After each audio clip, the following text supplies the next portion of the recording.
Assalamualaikum warahmatullahi wabarakatuh. Ya, materi kedua minggu ini adalah tentang sistem berkas.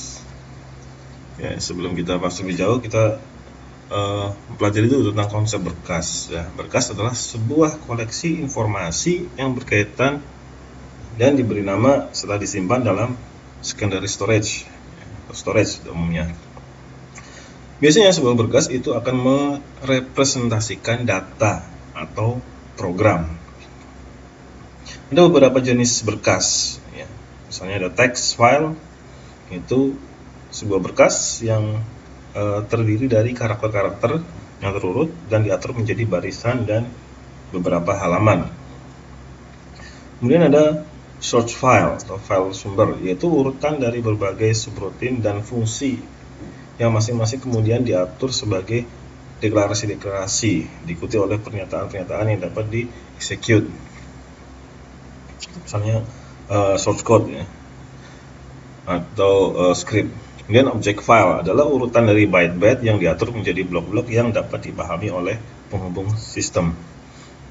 Biasanya setelah dikompil, source bisa menjadi objek. Kemudian executable file, ini adalah kumpulan dari bagian-bagian kode yang dapat dibawa ke memori dan dijalankan oleh loader. Ini adalah file yang biasa kita kenal sebagai file program, file yang bisa dieksekusi. Ada beberapa atribut berkas. Yang pertama, nama. Nama berkas berbentuk simbolik. Nah, ini adalah informasi satu-satunya yang disimpan dalam format yang bisa langsung dibaca oleh user atau pengguna komputer. Kemudian atribut yang kedua adalah identifier. Ini adalah tanda unik yang biasanya merupakan sebuah angka untuk mengenali berkas di dalam sebuah sistem berkas atau file system. Nah, ini tidak bisa dibaca langsung oleh user. Kemudian berikutnya adalah jenis berkas. Informasi ini diperlukan untuk sistem-sistem yang mendukung jenis berkas yang berbeda-beda. Kaitannya dengan menggunakan aplikasi apa atau program apa berkas tersebut dibuka. Kemudian lokasi. Ini adalah informasi yang menunjukkan pada sebuah device pada lokasi berkas. Yang menunjukkan berkas tersebut ada di device mana dan ada di lokasi mana, misalnya di folder mana, di directory mana, dan seterusnya. Kemudian ukuran, ini adalah informasi mengenai ukuran dari sebuah berkas dalam bentuk bytes, words, atau block, dan juga termasuk ukuran maksimal yang bisa dimasukkan ke dalam berkas tersebut. Kemudian atribut berikutnya adalah proteksi.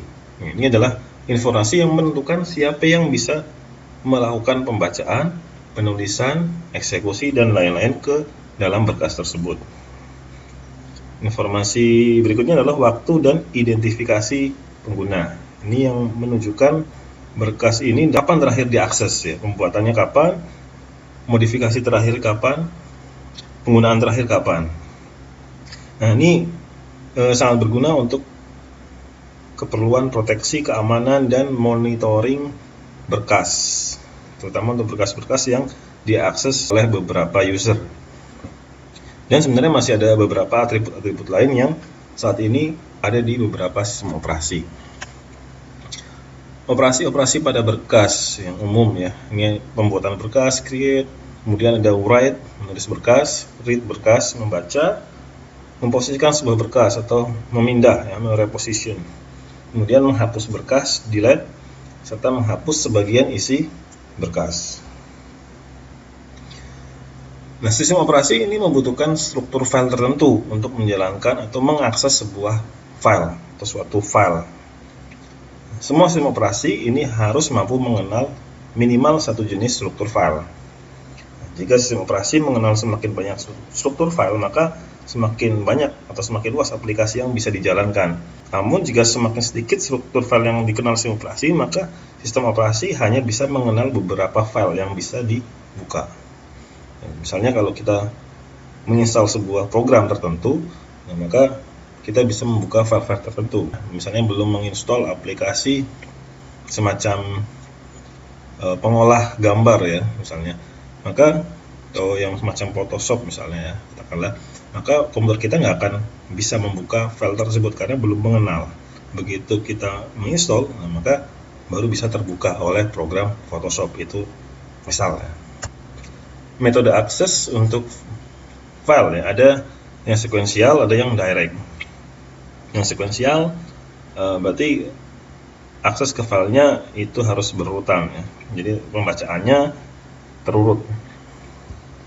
Ini yang direct, ini langsung ke posisi-posisi yang ada. Untuk sekuensial, ini misalnya bisa untuk file-file multimedia ya, semacam video dan atau MP3. Direct access ini sangat berguna untuk mengakses langsung informasi dalam jumlah besar, misalnya database. Nah, ini file database ini dapat dilihat sebagai sederetan blok yang berindeks. Nomor relatif blok ini digunakan agar memungkinkan sistem operasi untuk memutuskan di mana sebuah file dapat ditempatkan dan mencegah user untuk mengakses sebagian dari file sistem yang bukan merupakan bagian dari file miliknya. Metode asal lainnya ini sebenarnya dikembangkan menggunakan direct access ya, serupa direct. Biasanya melibatkan proses pembuatan indeks dari file. Misalnya untuk mencari suatu bagian dari file itu dengan mencari indeksnya, kemudian menggunakan pointer kita bisa mengakses file secara langsung, lalu mencari bagian file yang diinginkan. Ini misal file dokumen dan seterusnya. Ini adalah contoh indeks dan relatif file ya. Misalnya ini adalah indeks file.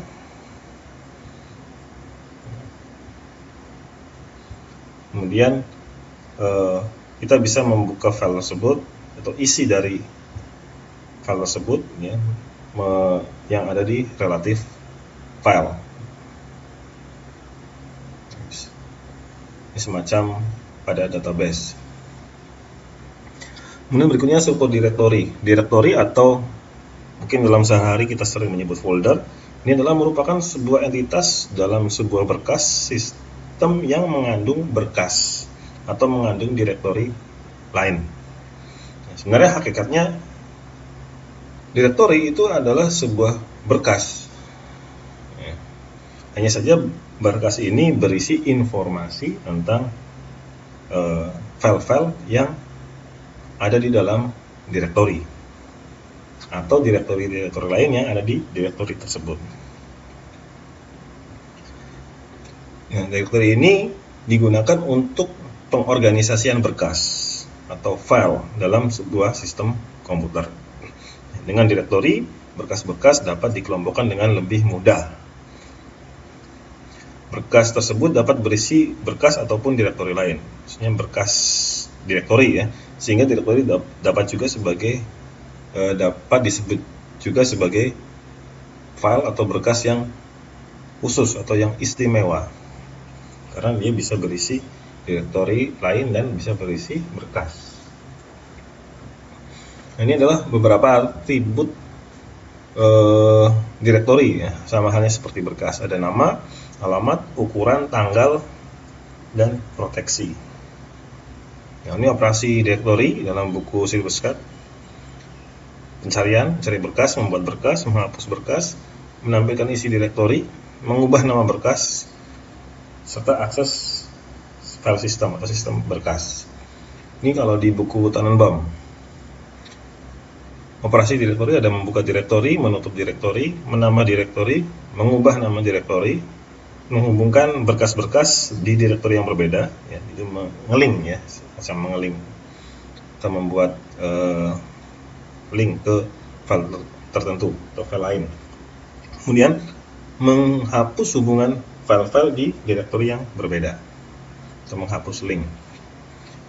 Ini beberapa jenis directory.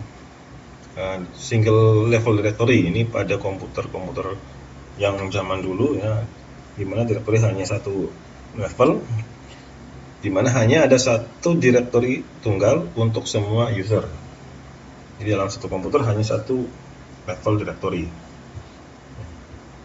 Nah, setiap directory itu harus punya nama yang unik. Ini bermasalah pada saat komputer akan digunakan oleh banyak user. Kemudian berikutnya ada two level directory, di mana directory paling atas atau level paling atas ini digunakan sebagai user ya, untuk membuat directory pada setiap user. Ini master file directory-nya atau MFD-nya adalah daftar user. Kemudian setiap user itu bisa memiliki directory yang beda atau sama. Jadi setiap pengguna itu boleh memiliki directory dengan nama yang sama. Misalnya di sini ada data ya, user 2 dan user 4 punya directory dengan nama yang sama. User 1 dan user 3 itu punya nama yang sama, A dan tes, tidak masalah. Nah, ini kelebihannya dibanding dengan single level, ini lebih efisien ya dalam hal pencarian. Dan di sini masih tidak ada kemampuan untuk mengelompokkan user, mengelompokkan file. Kemudian directory yang berikutnya adalah directory dengan struktur pohon atau tree structure. Ini yang digunakan pada sistem Unix ya, di mana tiap directory dapat mengandung file dan subdirectory lain. Nah, subdirectory-nya bisa berisi subdirectory lagi dan seterusnya. Nah, pada struktur directory tree ini ada sebuah path yang dinamakan absolute path. Path atau absolute path ini adalah urutan sebuah directory atau file yang berasal dari root atau directory paling atas. Dinamakan path atau absolute path. Ya, misal file ini ya, ini berasal dari program, mail, baru file, lokasinya. Kemudian misalnya untuk first ini, directory first itu path-nya ada di spell, kemudian mail, kemudian prt first. Itu disebut sebagai path atau absolute path, sehingga bisa diakses dari manapun. Kemudian ada yang namanya working directory atau relative path, adalah path yang berasal dari current directory atau directory yang sedang digunakan. Misal kalau sekarang kita sedang menggunakan komputer dan berada di directory prt, maka working directory atau relative path dari first ini adalah cukup first saja, tidak perlu dipanggil dari spell. Nah, istilah current directory itu adalah mengacu pada directory yang saat ini sedang dibuka atau sedang digunakan. Posisi sekarang di directory mana, namanya current directory. Kemudian pada directory jenis tree ya, ini itu terdapat kemampuan untuk membuat alias atau link, di mana suatu file itu bisa memiliki banyak nama atau absolute path. Absolute path-nya tidak cuma satu, bisa lebih dari satu, yaitu dengan menggunakan alias. Ya, kalau di Linux bisa menggunakan perintah alias. Masalah pada acyclic graph directory ya, ini adalah penghapusan. Solusinya adalah back pointer, di mana kita bisa menghapus semua pointer, sehingga kalau kita menghapus salah satu file yang memiliki alias ya, ke file tersebut itu akan ikut terhapus. Dalam membuat alias harus memastikan bahwa tidak akan terjadi siklus. Nah, ini misal seperti ini. Directory book itu berisi directory AVI atau di-link ya. Book ini akan di-link ke directory AVI, dan directory AVI ini meng-link juga ke directory book. AVI ini ada di dalam book juga. Ini yang terjadi siklus. Nah, supaya tidak terjadi siklus semacam ini, sistem harus mengizinkan link hanya ke file, jadi tidak mengizinkan link directory ke directory. Kemudian menggunakan algoritma siklik dalam mendeteksi siklus. Setiap ada link baru, ini akan dideteksi apakah link tersebut menghasilkan siklus atau tidak. Karena kalau menghasilkan siklus, ketika kita masuk ke directory, kemudian masuk ke directory lagi, itu akan naik sebenarnya. Oke, berikutnya ya kita bahas tentang mounting, sharing, dan proteksi. Sebuah sistem berkas atau file system itu harus di-mount atau dikaitkan terlebih dahulu supaya bisa digunakan. Mounting atau pengaitan ini adalah proses paling awal sebelum membuka sebuah directory, yaitu dengan membuat sebuah directory baru yang menjadi subtree dari tempat file tersebut diletakkan. Jadi supaya file system atau partisi, ya kalau kita sebut partisi, bisa dipakai oleh komputer, partisi tersebut harus di-mount terlebih dahulu atau dikaitkan. Nah, posisi pengaitannya itu disebut sebagai mount point atau titik kait. Ini adalah directory kosong tempat file system yang akan di-mount, diletakkan. Jadi partisi tersebut akan ditaruh di directory mana. Jadi kalau kita menggunakan directory jenis tree, kita bisa meletakkan partisi atau file system di directory yang kita inginkan. Nah, ini adalah contoh. Di sini ada beberapa file system. Untuk yang A ini ada 1, 2, 3, 4. File system pertama adalah file system yang di-mount di root. Kemudian file system kedua di-mount di user build /user/build. Kemudian yang ketiga di-mount di /user/thread. Kemudian ada lagi file system yang di-mount di /user/thread/help.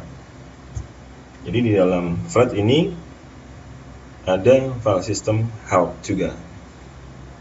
Atau ini di sini ada 5 file system.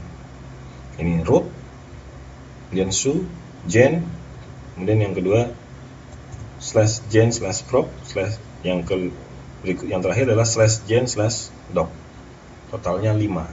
Nanti lebih detailnya ini akan dicontohkan nanti di minggu depan. Dan file sharing ini mendukung sebuah sistem operasi yang user oriented, di mana ini berhubungan dengan permission, di mana sebuah file itu bisa di-share ke beberapa user. Nah, ini berarti digunakan oleh sistem operasi yang multi user, di mana beberapa user bisa mengakses file yang sama. Nah, pada konsep multiple user ini ada yang namanya owner. Owner ini adalah user yang bisa mengganti atribut atau pemilik file, bisa membuka akses dan mengontrol akses ke sebuah file atau directory yang dimiliki oleh si owner. Kemudian group, ini adalah sekelompok user yang men-share akses ke sebuah file. Nah, setiap user itu akan memiliki user ID yang unik.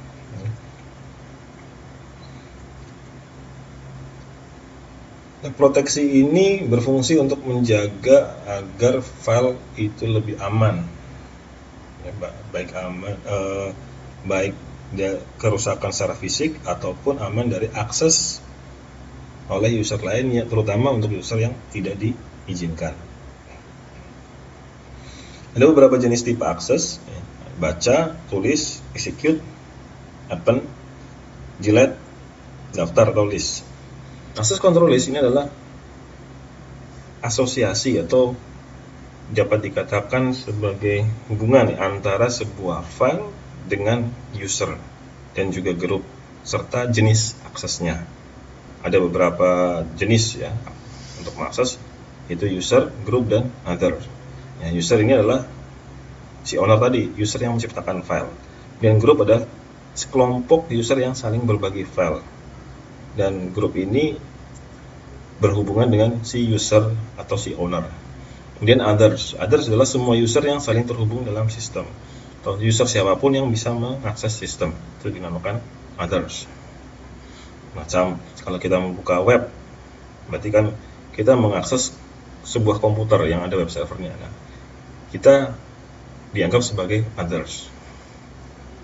Implementasi kontrol akses yang sering digunakan merupakan kombinasi antara user dan jenis aksesnya. Ini adalah Unix permission, pola hak akses menggunakan RWX. R itu hak akses untuk baca, W untuk write atau menulis atau mengedit, X itu untuk mengeksekusi atau menjalankan file. Ya, khusus untuk file-file yang bisa dieksekusi semacam script atau program. Nah, pola ini itu digunakan untuk setiap jenis hak akses, yaitu user, group, dan others. Dan sebelumnya itu ada tipe file. Ini yang menandakan apakah itu file atau directory. Nah, berikut adalah contoh akses list dan group untuk file ya. Misalnya ini adalah akses untuk owner atau user, di mana akses baca, tulis, dan eksekusinya itu aktif semua. Ini ditandakan dengan angka 1.